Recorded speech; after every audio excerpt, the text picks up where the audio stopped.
Evan, thank you very much. Good morning, everybody. So now that you've got a sense from Evan of what the landscape is for the next 2 days, you're obviously going to drill down into each of the bits of that landscape that he showed you of business agility.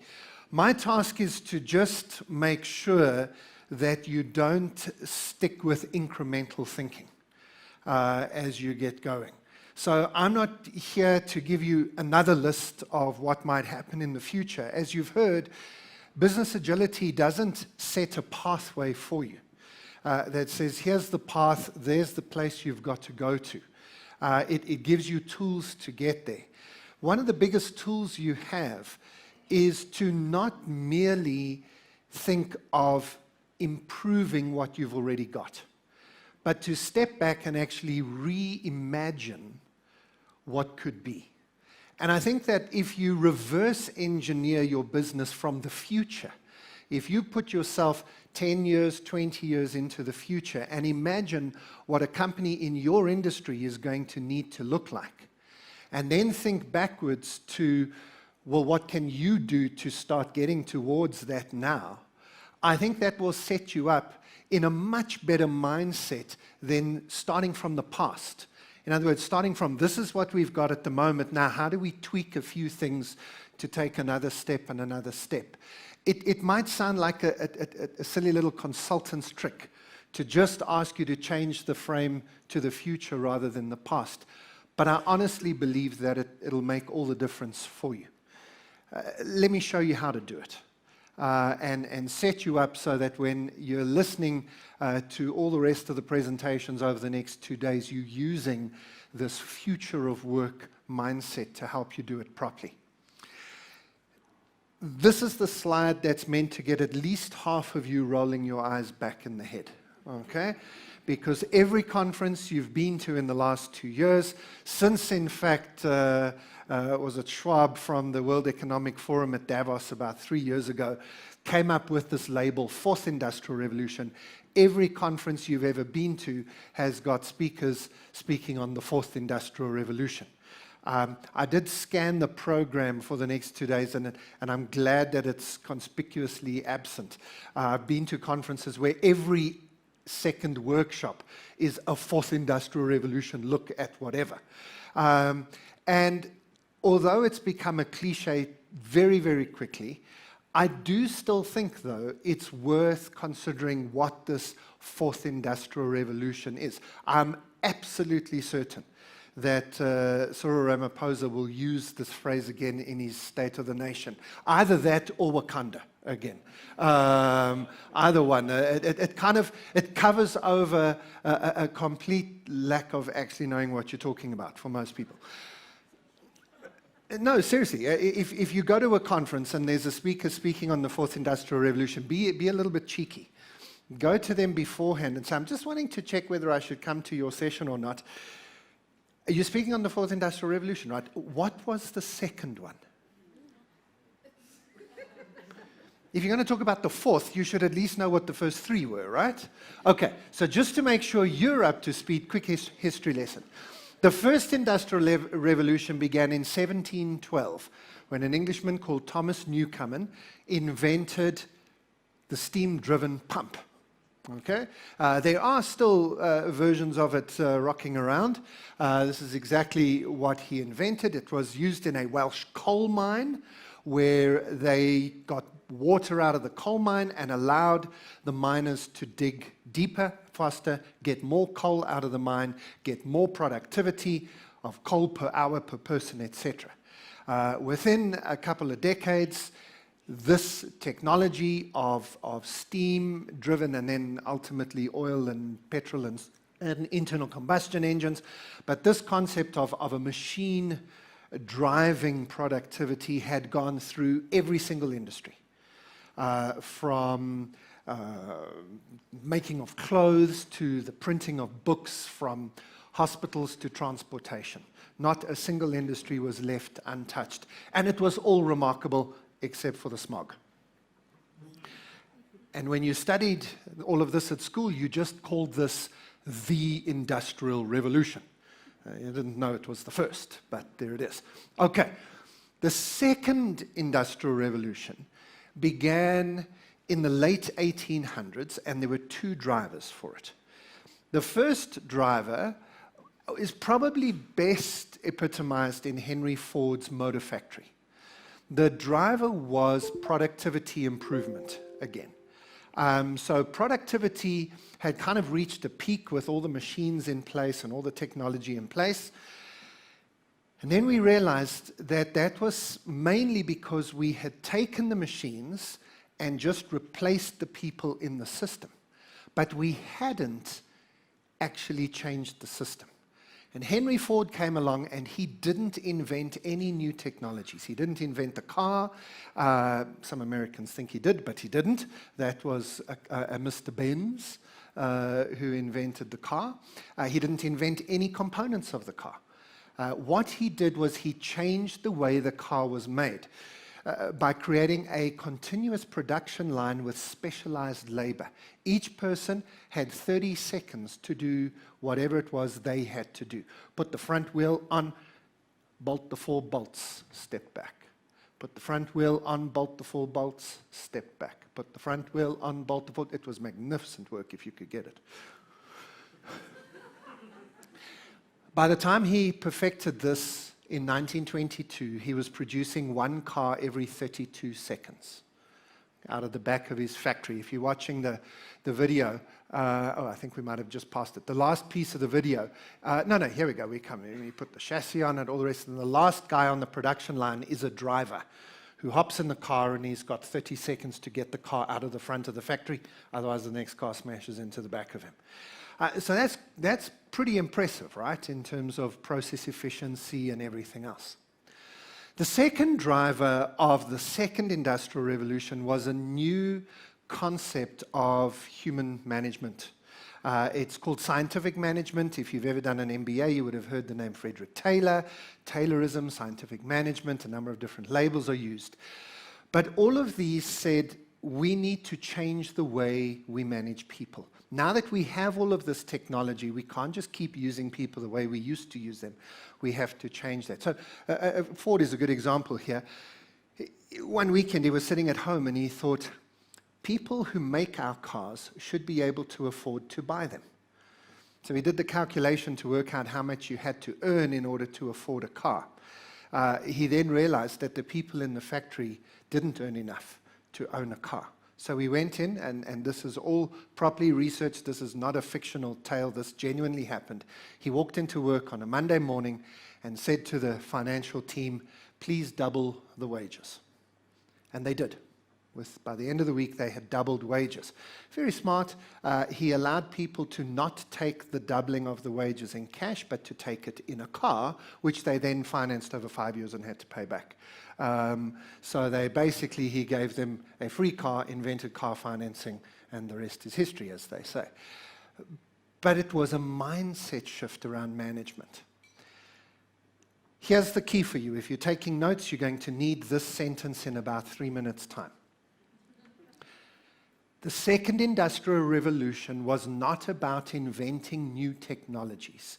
It was about taking the technologies that already existed and reimagining the world of work based on those new technologies. Does that make sense to you? So, what was the third industrial revolution? Okay, just to get the ground rules going at the beginning of this 2 days, right? When the person on stage finishes a sentence with, it's a thing that sort of is a round curly thing with a dot at the bottom, and then just stares at you, okay? It's a great concept. It's called a question. It invites, and this is the interactive bit, okay? This is what I'm saying. Let me try that again. Okay, so what was the third industrial revolution? Covered it. Yes, exactly. Computing, IT, technology, all that good stuff.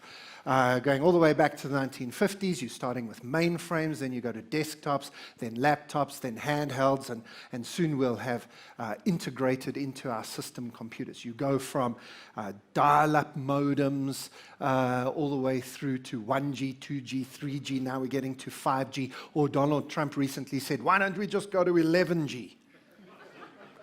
maybe because of numbers. And we've got fiber and all that other good stuff. And that's the third industrial revolution, everything that goes along with the digital age. So what's the fourth industrial revolution? This mythical, magical concept we're supposed to talk about all the time, and it changes everything. What's the fourth industrial revolution? Artificial intelligence, machine learning, automation. These are all the things you'll hear about when you go to a fourth industrial revolution workshop, except they're all incorrect. Thank you. Thank you. I gave you the answer 3 minutes ago. I told you to write it down. I even warned you you'd need it. So thank you for playing along with us. Whoever's giving out prizes, give that man a belt. Okay. But in all seriousness, let's just go back to your answers, which are wrong. They are wrong answers. Your answers are wrong because why are these not the third industrial revolution? Exactly. These are third industrial revolution things. These are shiny technology toys that all of your teams, your companies, your whole supply chain, and all of your customers are all agog with, but know nothing about and don't know how to implement. So you go to conference after conference, talking about this stuff, thinking you're clever, and doing nothing with it. Because it's not the fourth industrial revolution. The fourth industrial revolution is not the shiny toys of technology. The fourth industrial revolution is taking the technologies that exist. By the way, without even needing to invent new technologies. We have plenty of stuff available to us already. You don't need some Google-level artificial intelligence machine taking up your whole basement before you can start using technology to help you do business process improvements and so on. I, in fact, hate the word AI because I think too many people then put AI in their head and they think, well, we don't have AI at our company because all I've got is a Windows 98 desktop on here, and IT won't even let me plug a dongle in. We don't need AI. What we need is IA. We need intelligent assistance in our system, and that might come in the form of an app. We don't need robotic automation. You've already got more computing power in the palm of your hand than anyone 10 years previously to us could even imagine would be in the hands of an individual. Imagine what NASA would have given for this thing 20 years ago. Imagine. And here it is in the palm of your hand, and you just call it a phone. Okay? This is a supercomputer, but it is not AI, it is IA, intelligent assistance. Are you allowing your team, are you enabling your team to use it properly? Are you giving intelligent assistance to your team? Do you see what I'm saying? You can spend the next 5 years chasing technology shiny things and hoping to somehow get to this mythical fourth industrial revolution, or you can realize that the fourth industrial revolution is nothing more or less than taking the tools you already have and reimagining how you might work, given the fact that you now live in a digital revolution. Most of your businesses have done nothing more in the last 10 years than merely improve the speed and cost of the stuff you were doing. You haven't taken a blank piece of paper and say, now that we live in a digital age, what are we actually going to do? I don't want to knock our hosts this morning because I speak at conferences for a living, so I don't want people to stop doing conferences. And I love it when a group like this puts together. I love it when people say, this is our first annual conference. It's like introducing my wife to people. I say, hi, I'm Graeme, and this is my first wife, Jane. Okay. You know, it's a little bit bold, if you like, about potential for the future. So I love it. I love it when companies are bold enough to say, We're not just trying this out, boom, we're putting a stake in the ground. Except I don't think, and this is not knocking them, this is how we do conferences. But why do we do conferences like this? Why did we all make our way through traffic this morning? When I say all, I mean everyone was on the road this morning. I don't know if you had the same traffic problem I had. But why do we all go to a conference that starts at exactly the same time that everybody else starts? And by the way, we will finish the conference just in time this afternoon for you to get in the same traffic to go home. Why don't we start late or early, end late or early? Again, this is not a criticism. I'm just pointing out that it's so easy to just say, this is how it's done. It might be the best version of how it's done. I think this is a great version of how it's done. But we're all in the room. Where's the virtual reality? Why? I've already been in 5 countries this year already. Why? I'd love to be at home in my shorts with a nice smart top. You know how they do it in the news? Everything under the desk, just don't stand up, right? But you're sitting there with a camera. Why do I have to be flown in? Why do you all have to drag yourself here to do something you could just as easily do in front of your screen at home? One of the reasons, by the way, is the networking. So that's something that's difficult to do in a virtual environment. So there are answers to that question. But I'm trying to get you to think that it's just too easy for us to say our job is to simply improve what we've already got, to do the best version of what we've always been doing. Whereas I wonder if the fourth industrial revolution doesn't ask a little bit more of us, to reimagine from the future. Let me give you an example in case this isn't quite sitting with you. Let's take healthcare. I think this is a great example. I think we're going to see more change in the healthcare sector in the next 10 years than any other sector, and I think it's going to blow your mind. So a few months ago, I woke up, I was feeling a little bit sick, got a sort of chesty cough, sore throat. And this is what I do for a living. I speak for a living. So when my throat gets sore, I don't muck around. I'm not one of those South African men who just goes, I'll just take a Corenza, I'm sure I'll be fine. I'm much more of a naff. I'm straight to the doctor. Boom, sort me out, doc. So I head to the doctor. I sit, I wait in the waiting room, eventually get to see the doctor. Doctor has a look in my throat, checks all the things he's supposed to check, and then says, look, I'm really glad you came in. Actually, this is a nasty thing. It's been going around. You wouldn't have actually done, Corenza's not going to sort this one out, so scribble something on a piece of paper. Here, go and get this at the pharmacy. We should be fine in about 5 days. Oh, excellent. Great result. So as I leave the office, I say, thanks, doc. That was easy. And he said, no, my pleasure. See you soon.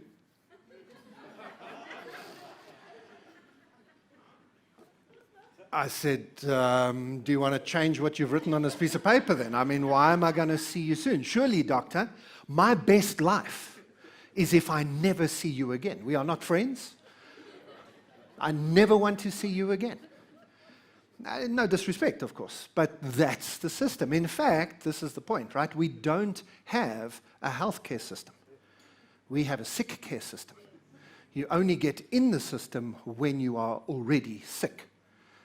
And that got me thinking, wouldn't it be remarkable if we actually had a healthcare system? If 1 week before I got sick, I got a note from my doctor saying, hey, Graeme, you're about to get sick. Here's how you can stop that. And then I began to think, is that even possible? And I realized, of course it's possible. I mean, we wear fitness trackers, right? All of us who are on Discovery or Momentum, we've got to get those 10,000 steps in every day. Good luck today, right? By the way, I did a conference for Discovery last year, and one of their reps told me, no, it's very simple, very simple. Don't wear the fitness tracker. Put it in a Ziploc bag and tie it to your creepy crawly. Apparently, that's 12,000 steps a day, every day, guaranteed. I don't know, just use it, don't use it, whatever. But anyway, we've got these fitness trackers. And these fitness trackers, at the moment, they sort of only look at your heart rate and at your steps. But the next versions are literally the very next versions. Apple Watch 6 and other options are available, Fitbits and so on. The very next versions are going to include blood pressure, body temperature. Apple last year employed more than 20 healthcare professionals into their Apple Watch team. Watch what happens. There'll be announcements in the next few weeks, and you will see that these fitness trackers and wearable devices are going to take a step up dramatically in the next few months. Not years, months. So now you're collecting all of that data. Let's give that data to our doctor to analyze, right? It includes your sleep patterns. It could even include your nutrition. Those of you who take photographs of all the food you eat, I don't understand it, but maybe you do. Give your doctor access to your Instagram account, whatever. I say your doctor, of course I mean a supercomputer in your doctor's office. That's what I really mean.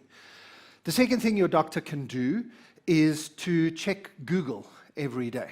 Not just randomly Google stuff, but Google have a system where they track medical information. Anybody who types in a symptom, take a photograph, hey, I've got this rash on my skin, what is this, Google?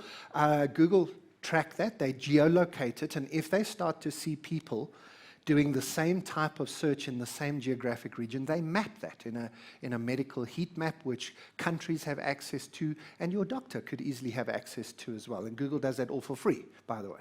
Third thing your doctor could do is phone the place in your neighborhood where all disease starts. Do you know where that is? Yes, primary schools. Specifically nursery schools.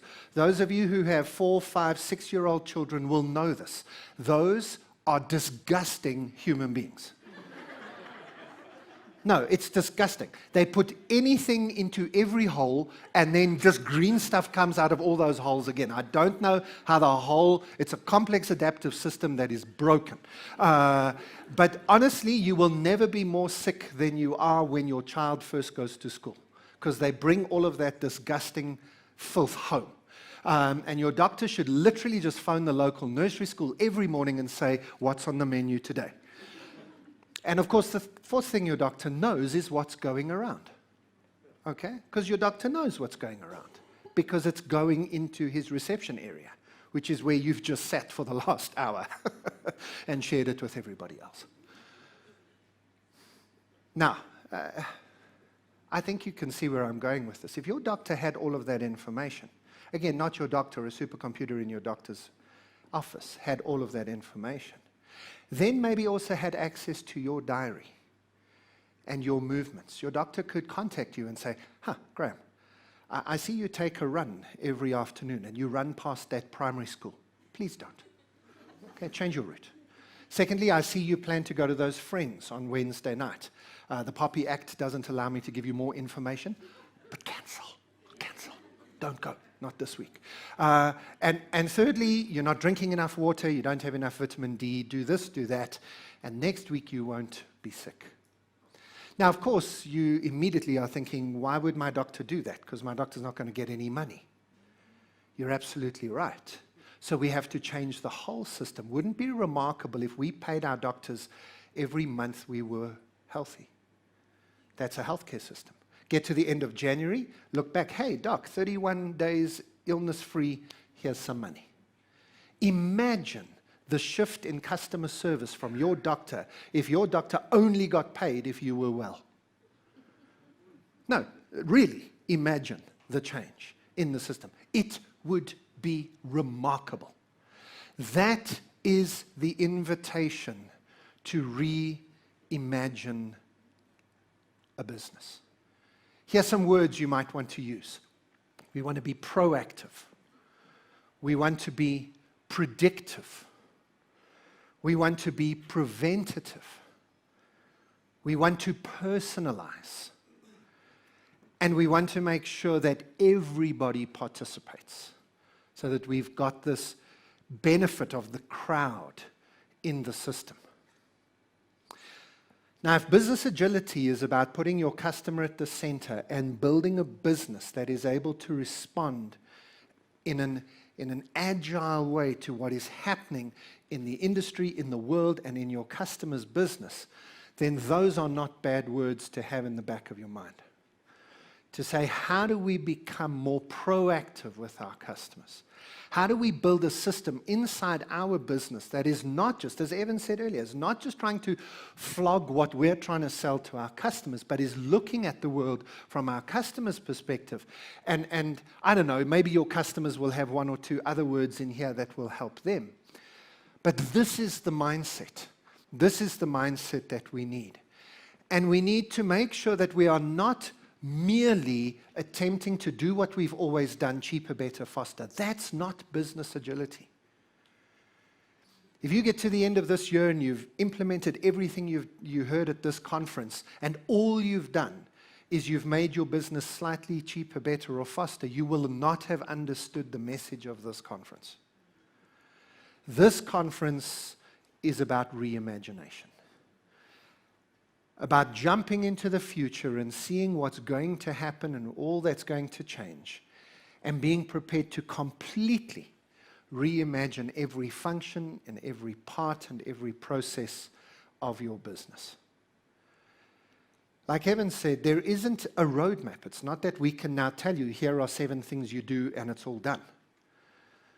But if you take the model that he started with, which will be unpacked over the next 2 days, and if you take this mindset of reimagination, I think you can set yourself up to really think about your business in fundamentally new and different ways. The 2020s are now here. This is not the future anymore, we're in it. The greatest danger that we face is not the turbulence of the age that we live in, is not the craziness of this decade we're part of. The greatest danger we face right now is to use yesterday's logic for tomorrow's world. And the 2020s is an invitation to reimagine. Thank you.